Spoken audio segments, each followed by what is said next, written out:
content having integrity and scientific rigor, and it contributing to nutrition misinformation because of writer bias and all the need for content exposure.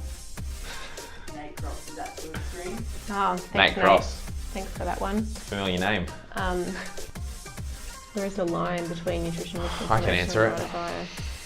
I can answer it real good. Where's the line in between scientific rigor and nutrition misinformation?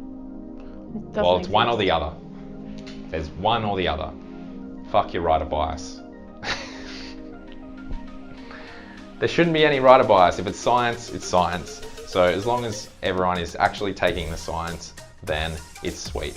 In terms of nutrition misinformation, I don't think it's misinformation. It could be just opinion-based kind of feelings rather than nutrition-based information. Well, the other is that for the most part, we need to have removed all bias from our conversation. We should have. So that should be obvious and it should be present.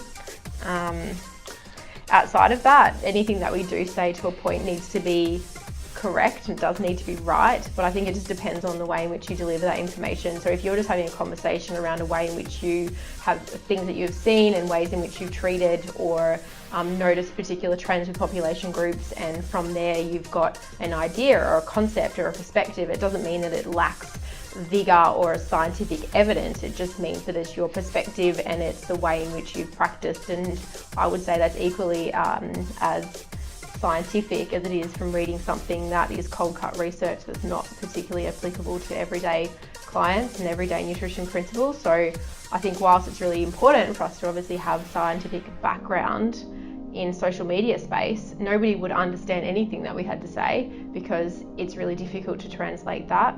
So we need to obviously then have some sort of way to communicate that to the public, which might be a little bit different to the way the science presents it. Yeah, and it depends on what you define as nutrition misinformation.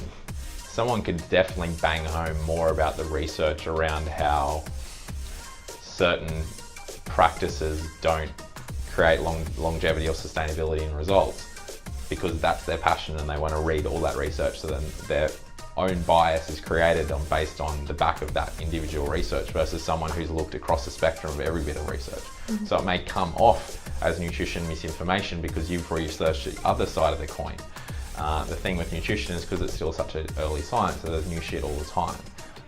And there is a problem in the industry around jumping on the latest trend and the latest research rather than using all the research that we have and just adding it to it rather than going, all right, we're discrediting everything that's ever been done and only doing this. That is the problem with our industry, not...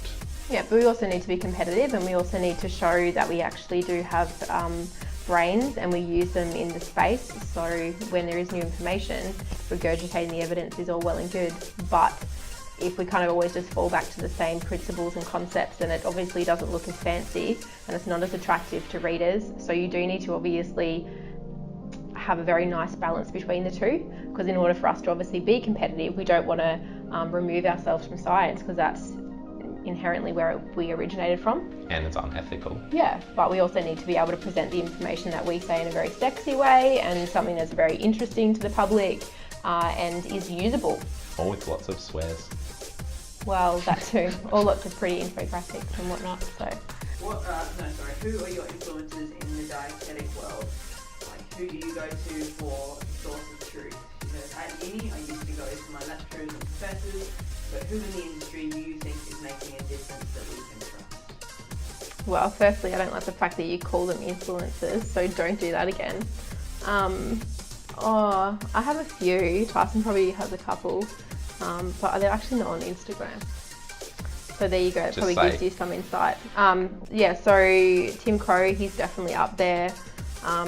Rosemary, just because she's a massive presence, so Rosemary Stanton and Bill Shrapnel, they're my three favourites. They are definitely dinosaurs, but they're also pretty savvy. Sorry, Tim. I gathered you into that group. But yeah, I've heard them speak. They're amazing. I just like the worldliness of them and their overall perspective on all things. They're also across everything as well. David Katz as well, he's pretty sweet. Dr. Ludwig, he's pretty good too. They actually Dr. Katz ain't a dietitian. No, but he's good in nutrition space. He's good with stuff. But yeah, they're my followers. I don't really have That's any not true. or many, but I'll hold on. I You really said liked Bill Shrapnel early on. Like that was something that when I found out that Peter liked it, I remember when she first started working for me in Sunshine Coast Dietetics, I mentioned like, oh, you like him too? And we're trying to figure out a way to meet him or whatever. Had a couple of conversations with him. I've met him. Yeah, well, there you go. She's met him, I haven't. So, poor Tyson. I walked up to him, shook his hand. I just really, I really liked him for his cutting kind of against the grain kind of edge, that he didn't give a shit about what anyone else said. Back in the day, there used to be DA discussion boards. He used to like go toe to toe, I'm pretty sure with Rosemary. Yeah. A lot. So I was more on the Bill side. Peter rolled with both sides. And then outside of that, like Glenn Cardwell, in terms of sports dietetics, he was always a boss dude who I always respected. Well, he was also a very big advocate, particularly when the DIA boards were actually useful and worked well. He was always selling the private practice game and advocating for us from a dollar perspective and like in relation to service. So I remember one point when they got up there and they were like, oh, you know, nobody wants to pay money for my services, and he got on there and definitely ranted around making sure you value add for the point that you obviously want to be paid more, but you need to be worth more as well. But then if everyone's undercutting and underselling, then it's not going to lift the profession as a whole. So he's probably one of my faves. I thought it was my go.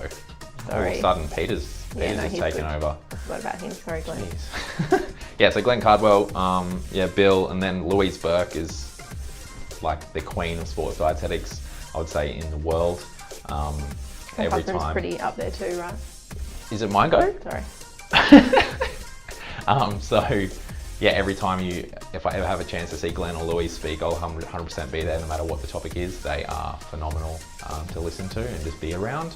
They're just wealth of knowledge, and like Glenn is like straight talking and does it in a common sense way. Louise is like the research boss of everything.